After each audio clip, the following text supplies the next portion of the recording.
everyone. Welcome to this week's Fireside Creators. I am your host, Reverend Dr. Sherry Palace. For this week's show, we are chatting about Santo Daime, the religion that includes ayahuasca in their ceremonies. We will learn all about their practices and beliefs. I do want to give an advance warning that if you are taking medications in any way, please consult your physician before you ever consider doing any plant medicine, but especially ayahuasca. But we have an amazing panel, and please remember to keep all comments and questions related to the show topic and that this is a safe space. Thank you for joining us, and I'm looking forward to all of your comments and questions. If you're on YouTube, please hit that like and subscribe. If you're on Facebook, grant StreamYard access so we can see your name when you have a comment or have a question. Let's give a huge shout out to our top sponsors, Ruth, Kirsten, Michelle, Ray, and Heidi. Thank you so much. I really appreciate your support. And if you would consider supporting me, you can go to sherrypalace.com, and there you will find literally dozens of ways to do so for as little as $3 a month. Thank you in advance. Also, the Wild Goose is coming up. The dates are July 11th through the 14th, and it's in North Carolina. This year, I will be doing another live Fireside Creator show from the Goose. But they are throwing me a launch party for my upcoming book, We Have Ruined God, My Journey Out of Religion and Into Unconditional Love, which comes out a month from today. I can't even believe it. More about my book to come, but plan on going to the Goose.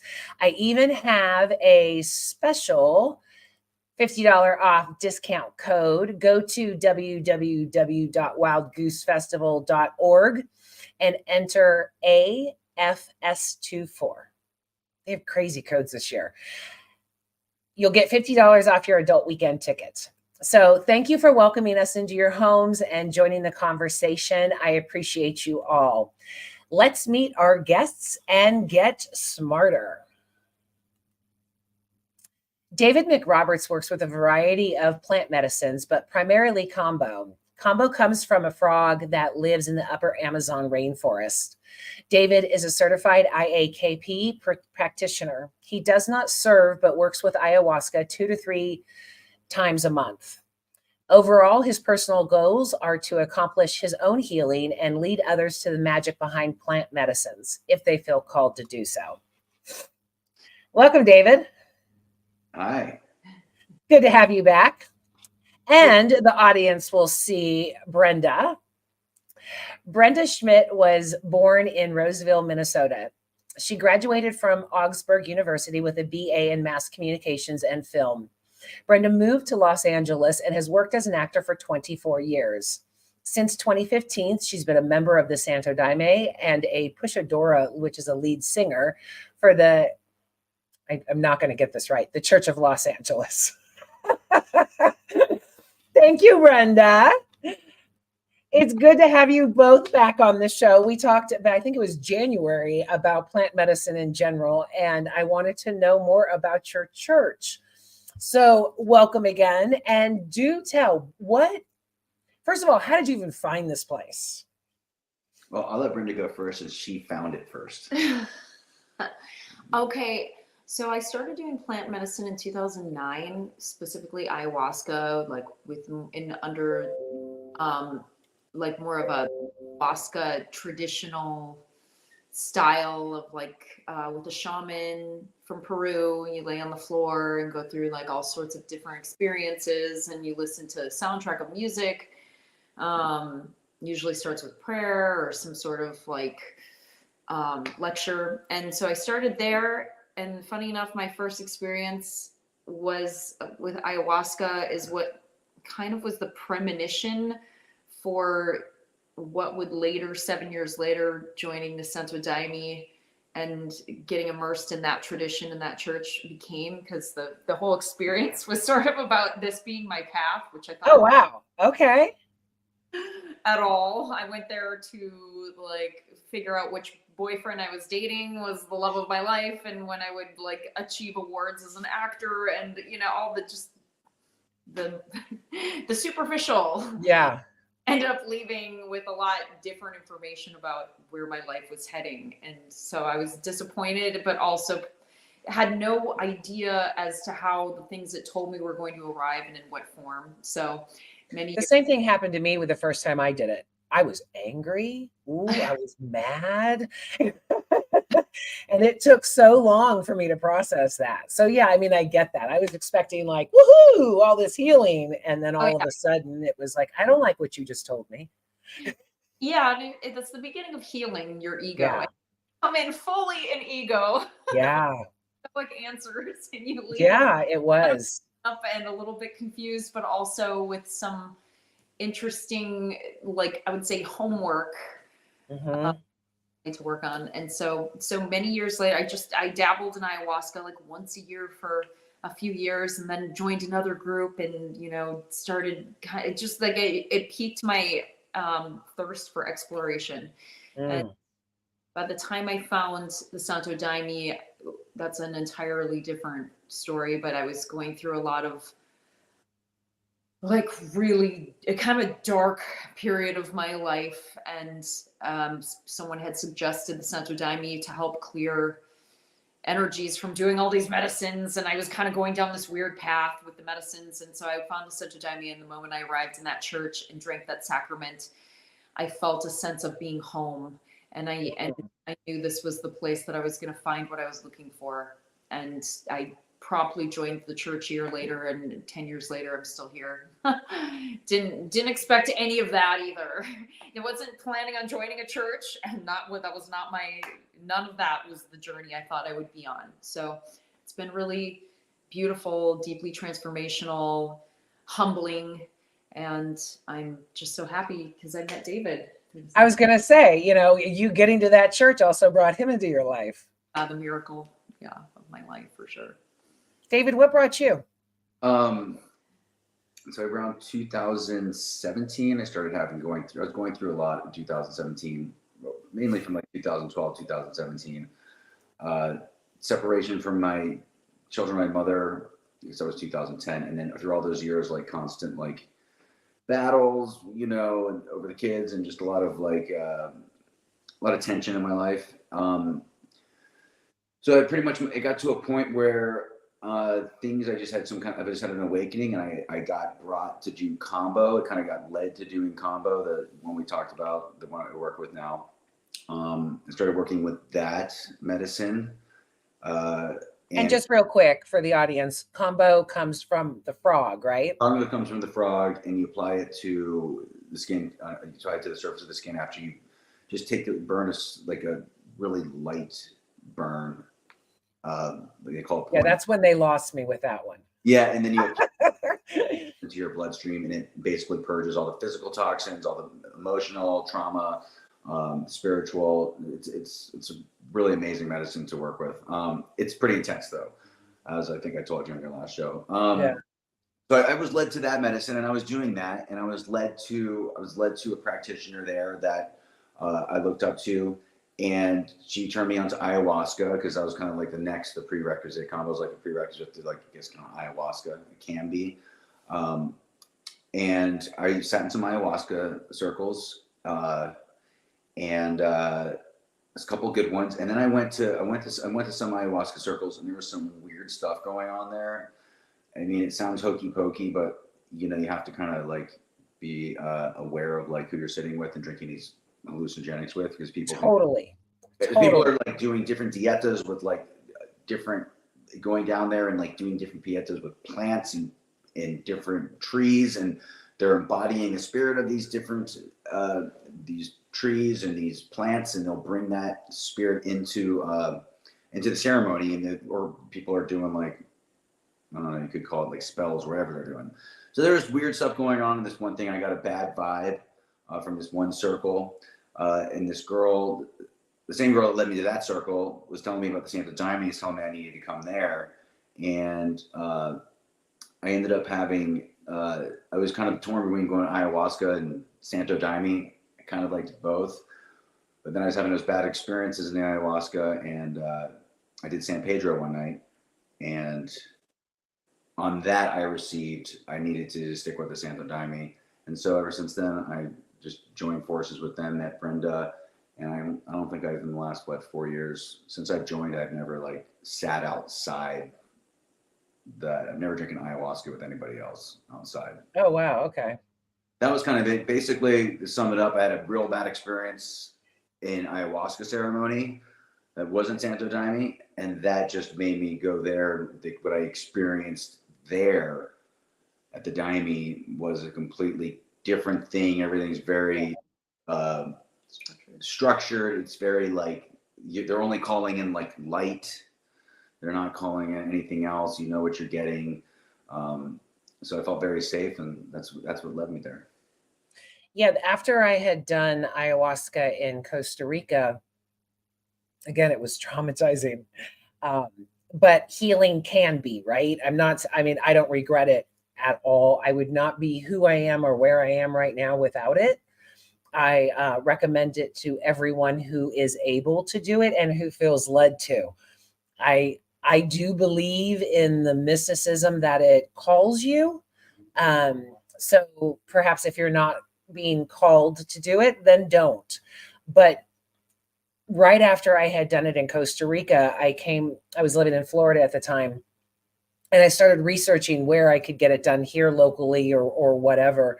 And there was a place in Orlando that was putting people in the hospital, and by doing bad mixes, and they wouldn't tell who it was, and they were charging $500 or $600 per session. And I heard so much negativity about that I instantly was like, no, I'm not doing this with them, because I knew the power of the influence of the people surrounding you, and needing to be safe. That was always, even when I went to Costa Rica, I was worried about safety. And I was completely safe. That was a Santo Daime location. But please, if anyone's looking into this, make sure that the location is safe, that you are looking at light. I've had a couple experiences where the person performing the ceremony didn't really like me. She was doing it more for the sake of, her partner that was there and stuff like that. And I had really negative stuff going on. So I think you can be influenced with this as far as your experience with the people that are surrounding you. Right? Absolutely. Yeah, absolutely. Yeah, it's you want to be cautious when you're taking these types of real potent. I mean, any plant medicine, or generally like any kind of hallucinogenic. You want to. It's you start to get older, but it's not just like taking mushrooms and just like taking them and going out. Like you want to be very aware of like your surroundings, because it's very these things open you up. Mm-hmm. Off form. And so trauma, you can actually, instead of healing trauma, you can create more trauma. Yeah.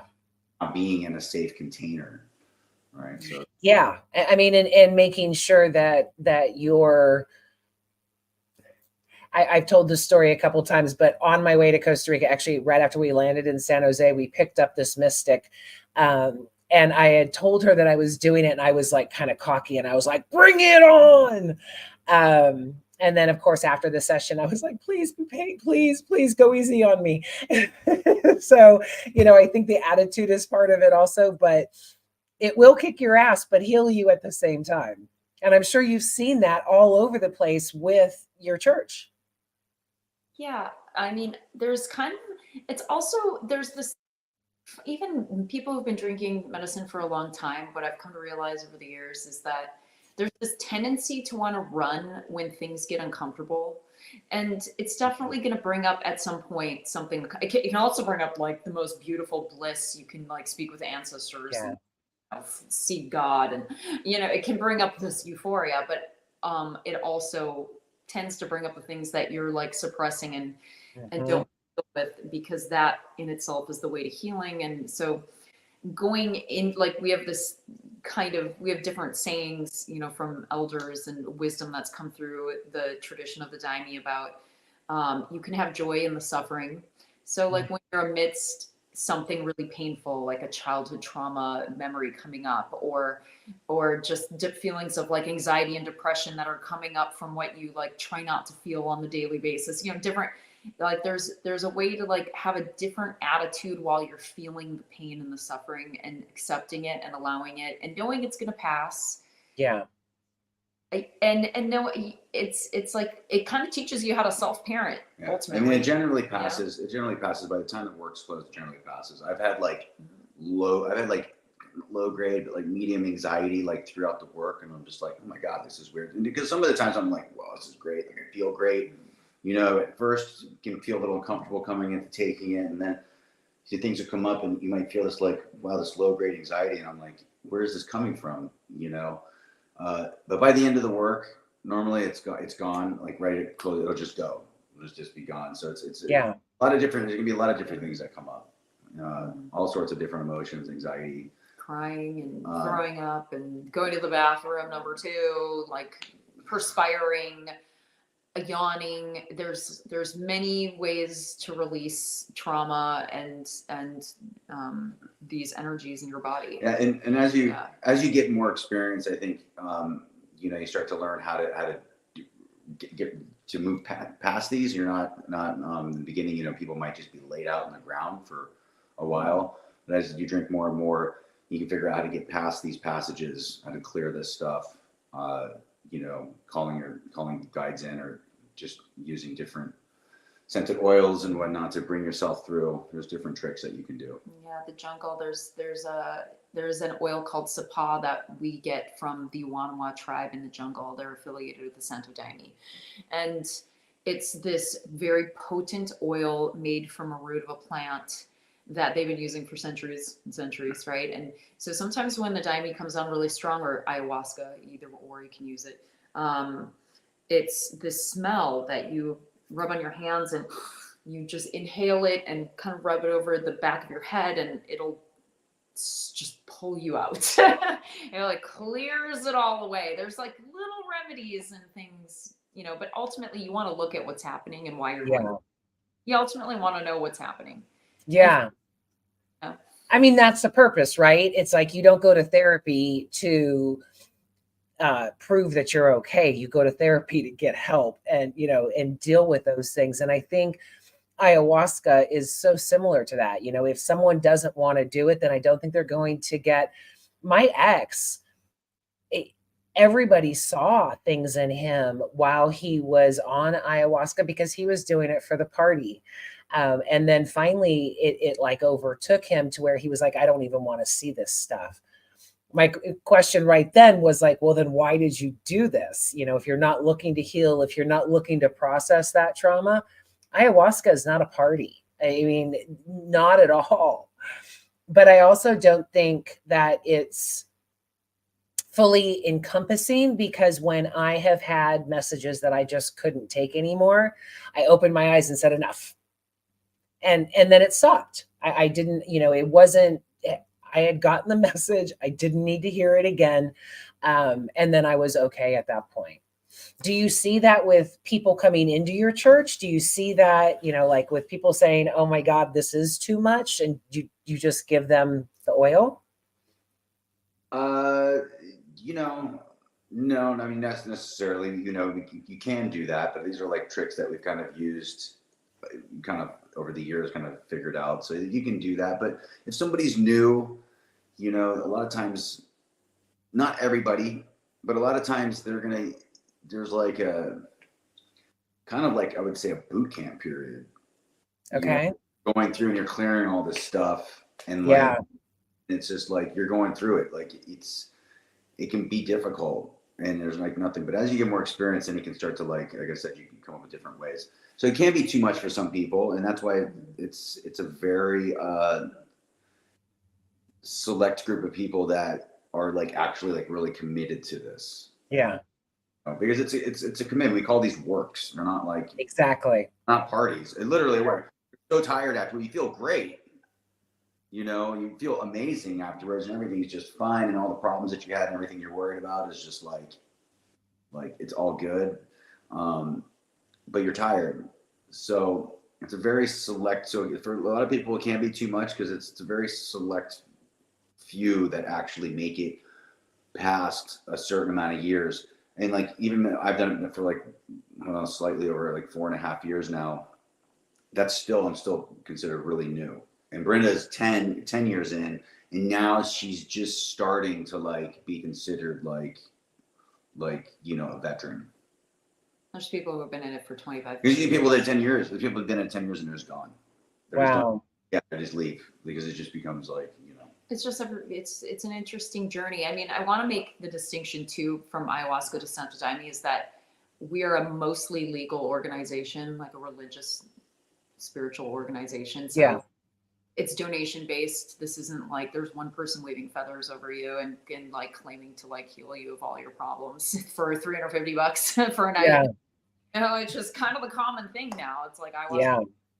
You can go down to Peru and have that experience. You can have that experience everywhere in LA. Many people are doing this now. But we kind of have a different type of standard because we're a religion and we're kind of protected under this doctrine.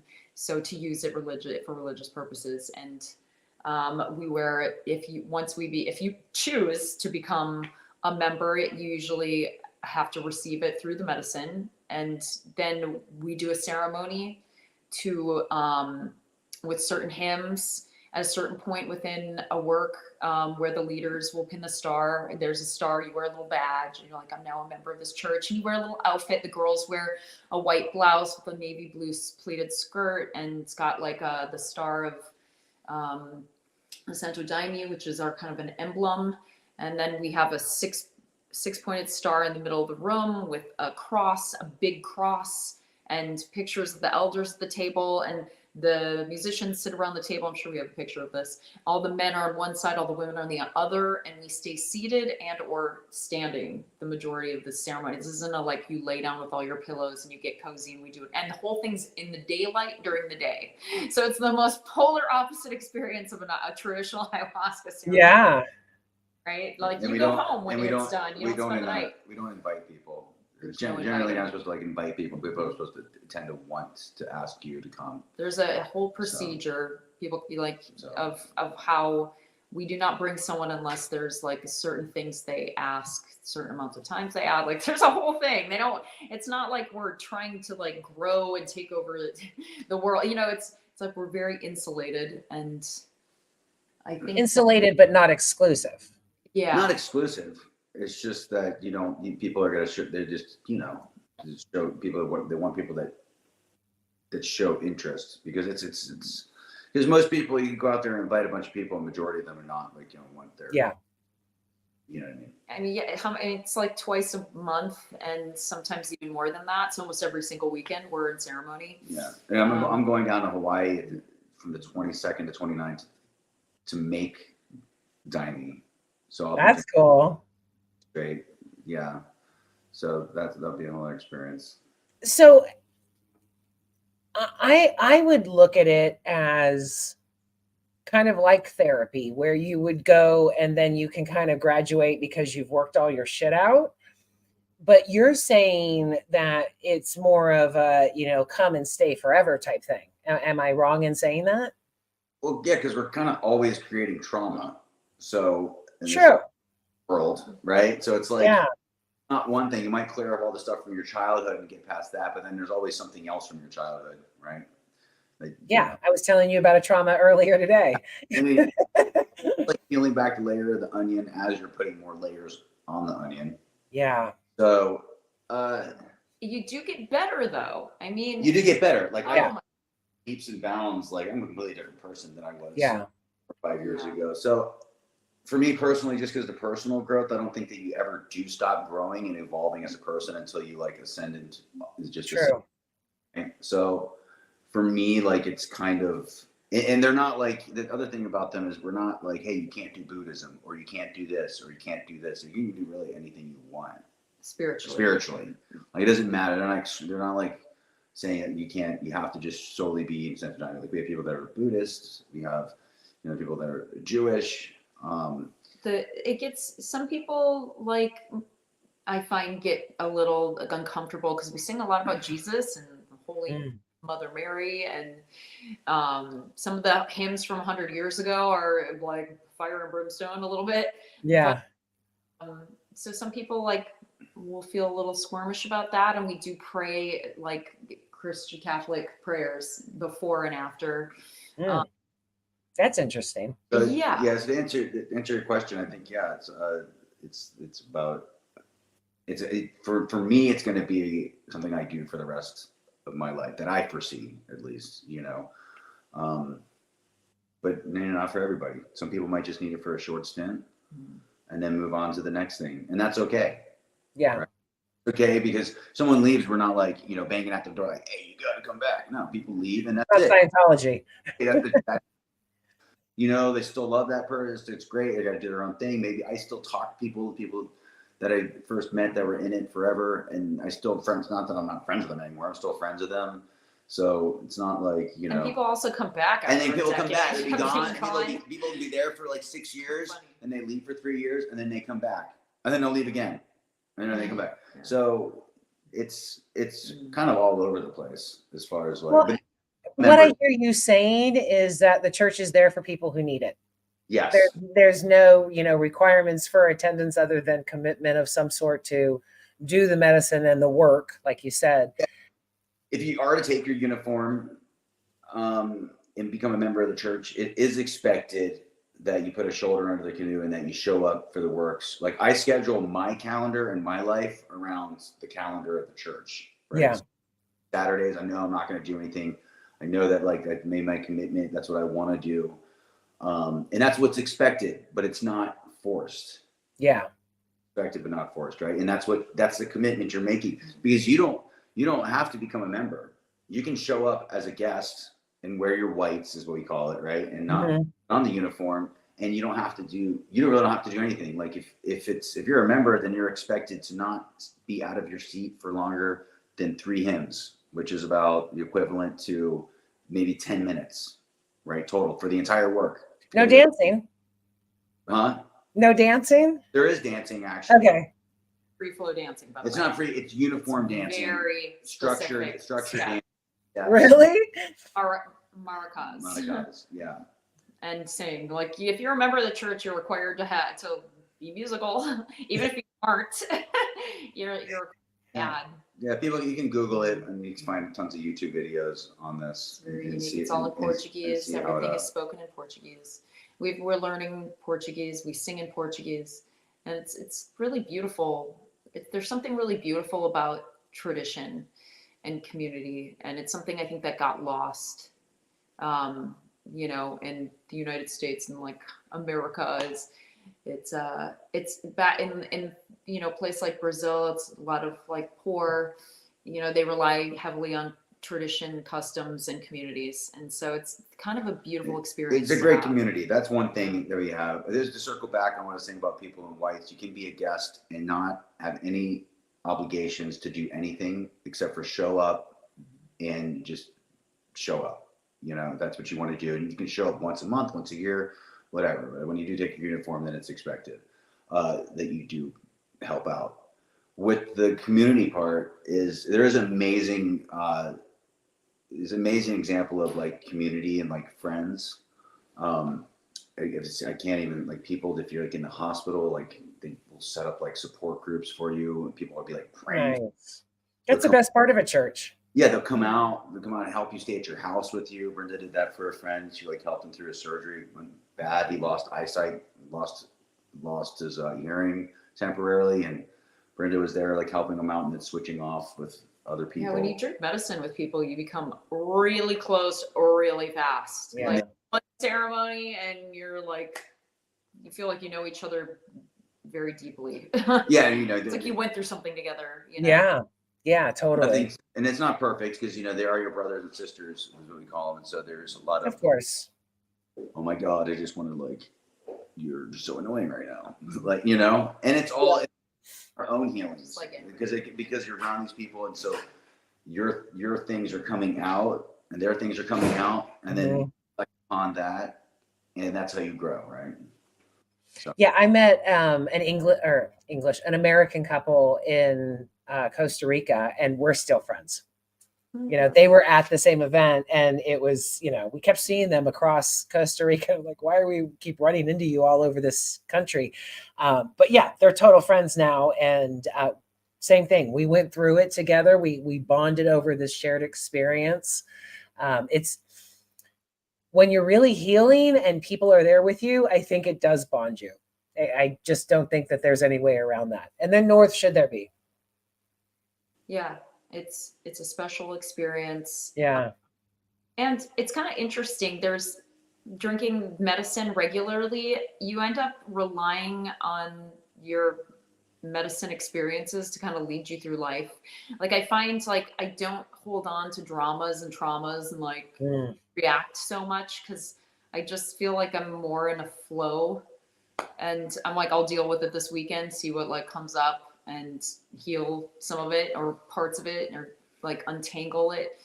There's a lot of it's a really interesting lifestyle, let's just say that, more so than I've ever experienced, being in a state of surrender and feeling that things are happening, unfolding as they should. So I don't know if you know, I have an evangelical background. So shit tons of trauma. But when you say that, the back of my head that is still processing the evangelical stuff says, well, then you're not dealing with your issues. You're looking to escape. Again, no judgment, just throwing this out there. But do you find that Aya is more of a, because you said, I'll deal with it this weekend. Does that make it an escape as opposed to a process to understand it? Or how does that go? Well, usually I'll go in with an intention, and Yeah. the church might start the ceremony speaking about like make your intentions and your prayers. And then as the medicine is building and building in my system and I'm feeling all the different effects, so like coldness and shivers and nausea, maybe light nausea, like a little discombobulation, certain things trigger my physical body that I know the medicine's starting to really ramp up. And once I'm fully, you know, sometimes I'll see like kind of halos around things. And once kind of I'm in the state, sometimes I will pull in my intention of the issue at hand and meditate on it and kind of ask God for clarification on that and ask my guides that I've gotten to know over the years. And things will just arrive. Mm. yeah, I think like what she was meant. Correct me if I'm wrong, but or your answer your question in my way is that it's not like postponing the issue.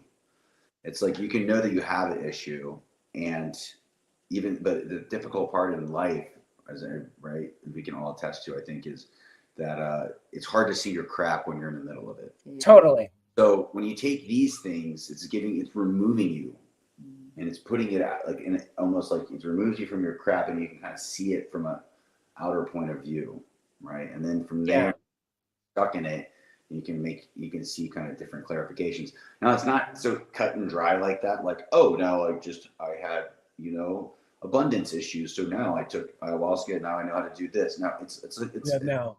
many times. Yeah, it's a process. Like your issues, right? Like, why am I so like flip the switch like in my car if I used to, I probably used to do that, especially when I was younger, but it's a slow gradual, and then you just realize that like, okay, it's like slowly getting better, but it will remove you from that and show you different things, and you'll kind of like have an understanding about like these things that you need to correct. But it's interesting because you end up this understanding, and then you come home, and then all of a sudden the next day you can get thrown right back into it, and you're like, It's practice. It's practice. Well, it takes the glow away, but this medicine was first used in the jungle, Mm-hmm. so not being triggered by all these, like in Los Angeles or Orange County where we are. It's one big area. You're not triggered by all these outer things, right? Outer influences. So here I think it's a little, different than drinking in the jungle. but it's, You can actually escape in the jungle. You can't escape here. yeah, you're in the jungle, you're doing it, you're just like, oh, my connection with nature. You could be like in bliss for days and days. Here, you are getting, oh my God, I got to pay my cell phone bill tomorrow. That's right. Okay, the gas bill's due. All right, I'm gonna get food in the fridge for the kids. They need dinner when they come home. Okay, kid was late to class today. Okay, got another notice about that. Like, what's, just on and on, right? And so, Yeah, as soon as I came back from Costa Rica, I had road rage all over again. yeah, it's not peace, right? Yeah.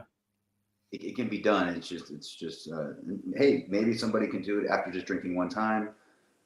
Good for them, but I think for the majority, it's a slow. Yeah, depression didn't leave for me for about 7 years. It was like a long haul, and then it culminated to like a past sexual trauma I had forgotten that became revealed. I mean, there's some serious shit that comes up, right? Yeah. Without getting into my own personal details, it's something to think about. Like when you step on this path, there are things that you aren't even going to be able to imagine in your wildest dreams that will come up for you. Totally. Yeah. I too had, through the process of ayahuasca, realized that I had suppressed memories of rape. So yeah, I mean, it was like, wow, that now it all makes sense. Right. It put everything into perspective. It was healing. It gave me grace for myself. I mean, it totally, but that wasn't what I was expecting in any way, shape, or form. To see the link to like the issues, like why am I chronically like, cycling through depressions, and like once you start to see what these things are, and you're like, now I make connections. Oh, yeah. It's also playing into that. Oh, it's this like repetitive negative thought I've had for my whole life that, it's funny how you unravel the mystery of why you feel like shit, and you realize there's so many different components, and start healing this, and then you're healing that, and then it kind of like eventually releases. Well, I think when you understand it, you can accept it. When you're puzzled and you're trying to search for why, that adds to the trauma. But and that's why I always say, for me personally, there is no therapy, friend, lover, family member, anything in the world that could have healed me the way ayahuasca did. They wouldn't have. I don't think I have enough time in my life, especially left over, that someone would take that time to process and go back, especially since I didn't remember things. So that healing, I think, is a gift from God. I think that is something that it takes what has happened to you personally and pulls it out. Excuse me. And I don't think therapy can always do that. No. And it's not like a one-stop. I mean, we've seen people over the years come in with some heavy, addiction issues, and they're still trying to, like, a few years, they're still trying to work through that, and there's relapses. I had one friend that he was massively hooked on heroin and painkillers. I mean, like 30 Vicodin. I think he was taking like 15, 20 Vicodin at once, 30 a day, just crazy amounts of stuff. Yeah. Things got healed like that. Like, he had problems with it, and then he had one work where it just like went away, and he's like, it clicked. And so it's but not for different everybody. For everybody. That's not for everybody, though. It's not like saying it's going to be like that for everybody, because some people can't ever get rid of that demon. But other people can. Other people have been able to clear it. So, well, nothing works for everyone the same way. I mean, every time I have said I think the whole planet over 18 should do it, I've been corrected saying no, it's not for everyone. But it's, you guys said something earlier that just like was like, that's it. I think that you said ego, and I think that is what Aya really goes after, because I don't even think that I even recognized my ego before Aya. And then it like totally attacked my ego, where I was sitting there going, no, no. But that attack of the ego was exactly what I needed. I needed to say, this is not, I was told I was never going to be a princess, but that I'm a queen. That pissed me off, because I wanted to be taken care of. I did not want to take care of anyone else. And you were not going to tell me that I was never going to be a princess. Pure ego. pure ego. And then once the backsided message was, you will get everything you need by taking care of others. No one is supposed to take care of you. You're here to take care of others, which again really pissed me off. Yeah. No, I want to be taken care of. But because of that process, because of shedding that need for rescue or anything like that, I was able to take more confidence in myself, as opposed to looking at everything like I was lacking. I mean, it destroyed my ego, but gave me self-confidence. Does that make sense? Absolutely. Yeah, it was weird. Yeah. Yeah, it's like, well, what do you ego with? You know, I always Say that again. It's like about what you're going to rebuild your new ego with. Yeah, It's not about so much the ego being a bad thing. It's like, what's your ego made up of? exactly. You know, your ego. How are you controlling it? Right. Your ego can be like a great ego. So you don't want to ever, like, I guess, get rid of the ego altogether. You just want to kind of reshape it. Yeah. And the way that I look at that is, now I compete to do good, as opposed to just competing to be number one. Right. Yeah. Yeah. So if someone were to walk in your church, what would they experience? Like, how does it start? How does it end? I saw somewhere 8 hours. 5, anywhere, generally 5 to 8 hours. We drink about 3 to 4 times. There's Oh, different wow. Okay. ways we do. We do concentrations on the 15th and the 30th of every month. We're down in the jungle. Apparently, we only do it half-assed here, because down there, which we want to trying to make a trip to go down there in May and maybe this summer. But down there they do like 18-hour, 24-hour works. Yeah. Wow. On their feet. The whole They don't time. stop. And there's little like 80, 90-year-old women doing this. Yes. Yeah, it's really incredible. For like 80 years. Been in ceremonies with like a little 80, 90-year-old woman who Wow. stopped the entire 8-9 hours. And she was on her feet smiling the whole time. Yeah. We normally only sing about half of what they sing. Wow. You start out of a book of hymns, out of a book of like 160 hymns. We'll start on like 98 or 100, something around there. We'll sing like even less than half. Yeah, it's really incredible. And in Mapia, the jungle, where our particular lineage stems from, is this entire community that's been there for probably like 50 years right now. And their whole life is 24/7 Santo Daime. They pray and drink daime every single day. Wow. And they're strict and very humble. And most of them are made up of elders, like people probably 60, 50 and up. And they're the younger communities, now that they've got like cell phones and, the whole Wi-Fi and social media, it's a little bit challenging now to keep the younger generation. Oh, I'm sure. Yeah. But they keep it going. They keep this torch going. It's we want to go visit. It's really incredible. It takes an 8-hour raft through Wow. with alligators and pink dolphins. And people have made the journey, and tell us how just hard it is to get there. But once you're there, you're in this whole different world. Yeah. So you wouldn't expect that, I guess, if you're there first to answer your question. You wouldn't expect. You're not doing that. No alligators at the front. No moats. Ours is pretty straightforward.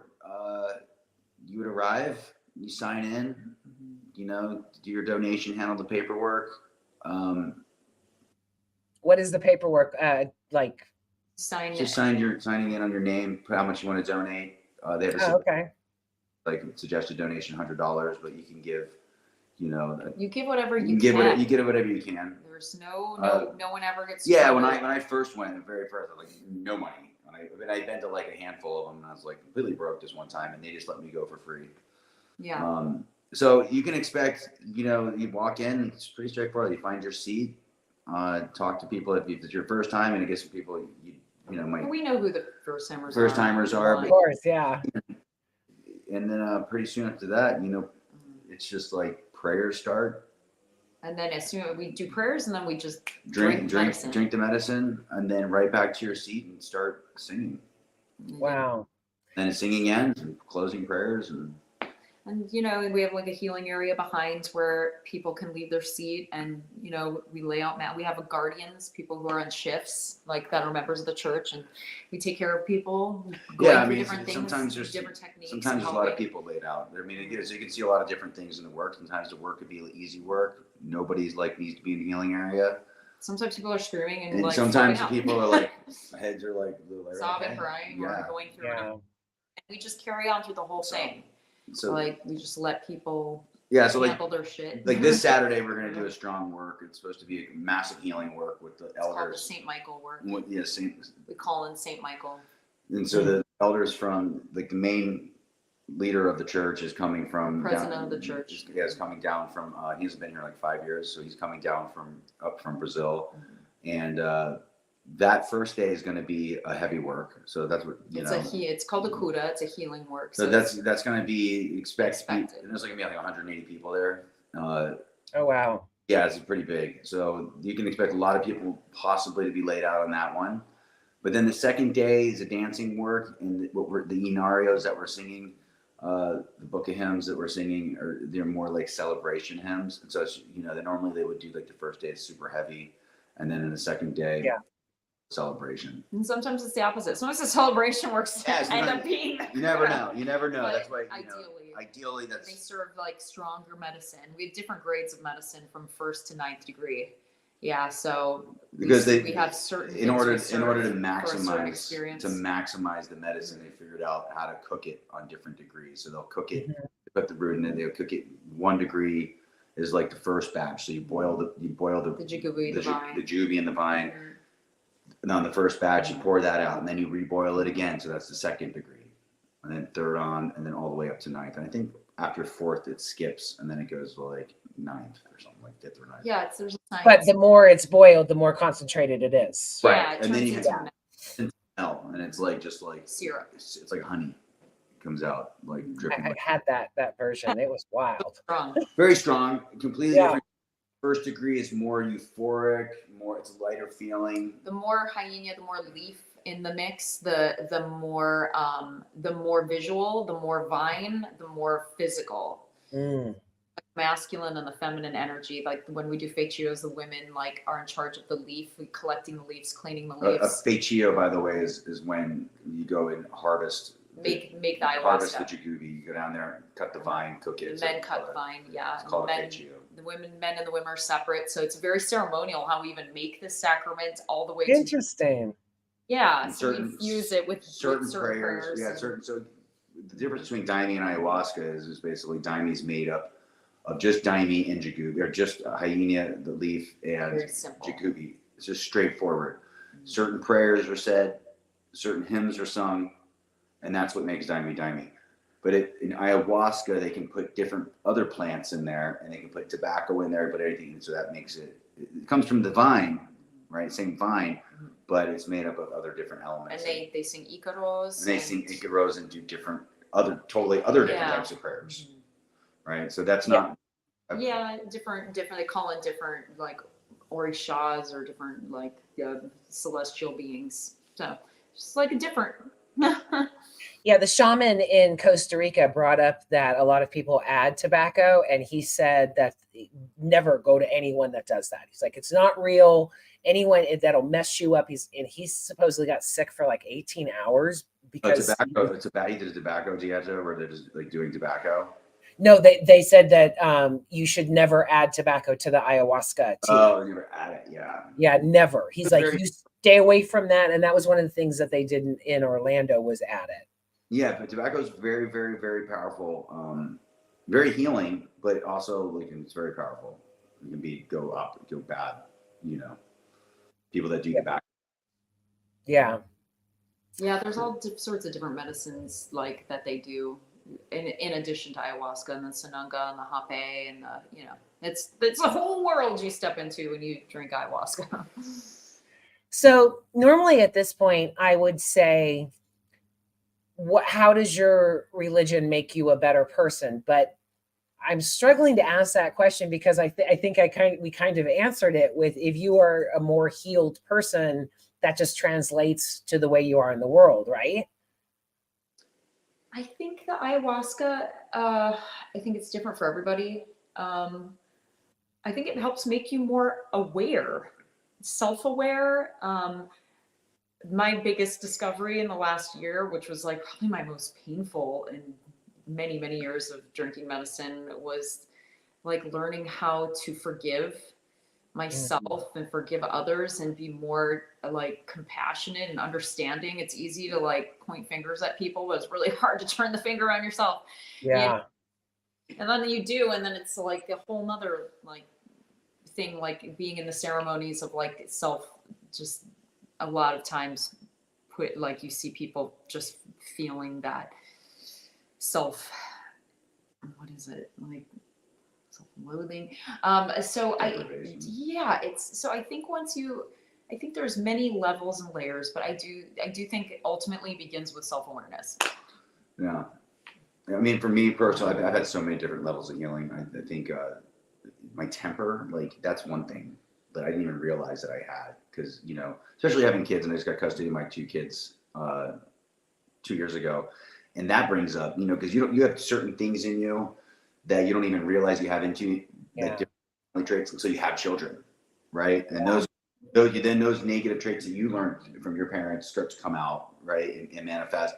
You don't even realize that you had those, right, until you have children. So I've seen huge, massive like healing in that. And I think another one of my, as far as like another like mentally, I used to like, from years and years of, you know, my younger days and other substances, I had a really big problem like focusing and in a conversation with people and keeping a conversation. And this is a good one. That's completely shit. Me too. Yeah, I mean, Brenda's like ADHD. She's like the conversation queen. Like she can talk to anybody on the street about anything. I'm like you, Sherry. But I've seen that. That's one thing that's changed to me, and it's still getting better. But when I first came in, I remember like trying to talk to people. And, you know, I just couldn't hold a conversation like longer than like a minute.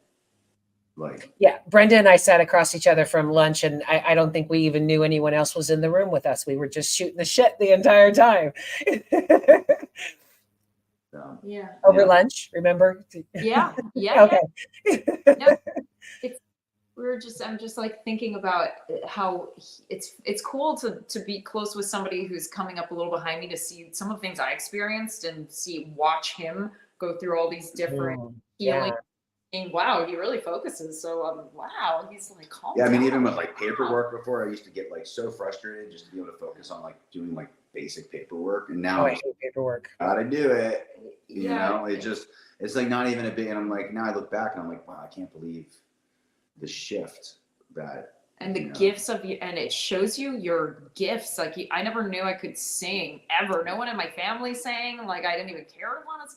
But you know, the medicine taught me about singing, and it continues to evolve and grow within me. That's like one thing. And desire. One thing Daime and Ayahuasca bring out is like people's musical talents. If you have a musical talent that you're not aware of, like it brings it out. Like my voice it's like changed my voice. Like I can, like it's wild. It's wild. Like you can drink Daime and then go in there and hit an octave that you couldn't hit without drinking Daime. Like it like transforms your ability. And we're not the only ones to talk about this. Pretty much most people in the church talk about this. Like it's kind of or some people just like pick up a guitar and start playing the guitar. You know, and like it like, musical gifts. Like people like within like a year or two, people are playing like they played like been playing for. Wow. I understood Spanish. That was my gift. And I don't speak Spanish. That's a good one. Yeah. I mean, I was reading the hymnal and going, oh my God, I understand this. I understand everything that's it passed, but but it was wild. I was like, oh my God, I can read and speak Spanish all of a sudden. Yep. It's very cool. Interesting thing. You can't even really explain it. People have to experience it for themselves and to understand what that is. Yeah. It was weird. It was definitely, I mean, but again, so amazing. And I'll say it again for people who haven't watched the other plant medicine shows. It healed things that I'm not even sure of. I saw results that I don't even know how, why, or what happened. But I was healed by things that I don't even know. I mean, it was so dramatic that it affected every morning of my entire life. I no longer woke up in a panic attack. And that in and of itself was worth everything. Right? Yeah. Everything. And like I said, it showed me my ego and said, no, no, no, no, no, no, it's not supposed to be that way, which I think was also a gift, a major gift. Expectations will fuck you every time. Yeah. I've had works where I'm going to go into the best work ever. I'm going to be, I studied it. Like, I studied, like, I got prepared for this one. And then just like, this is going to be the best work. It's going to blow the last one away. And then it'd be the worst work I've ever had. The hard, yeah, like just hard, like come out angry and just like, oh my God. And so now I'm just like, I go into it, I'm just like, yeah, you just surrender. You learn how to surrender for sure. Yeah. Yeah, definitely. All things that work in life outside of medicine, like teaches you skills. Truly, it got me in the flow. Yeah. And now the only time that I really lose my shit is when I'm out of that flow. Truly. I mean, like, especially this weekend, I was so inundated. And in hindsight, everything was saying, sit down, rest, you're going to need it. But I didn't listen. You know, it was like, no, I have to get all this stuff done. Nothing got done. And I still stressed myself out. And then on Monday, everything flowed wonderfully. So those memories keep coming back of stay in the flow, relax, calm the fuck down. You know, you can do this. And I totally credit ayahuasca for that. Yeah, it's pretty amazing. I mean, you know, I think the proof is just in seeing like people who are naysayers of ayahuasca. I'm like, I get it, but like, just of course, probably how people are doing years later. Are they getting better? Then no. I mean, it's that simple. Look. Yeah, exactly. Doing something right? You can't really argue with that. Yeah. I mean, like I said, it's all about growth, and some people just don't want to grow. To each their own. Okay, well, we are at the top of the hour. Thank you both so much. What a cool conversation. Thank you. Thank you. Any final words, and where can people find you if they have questions? At medicina.com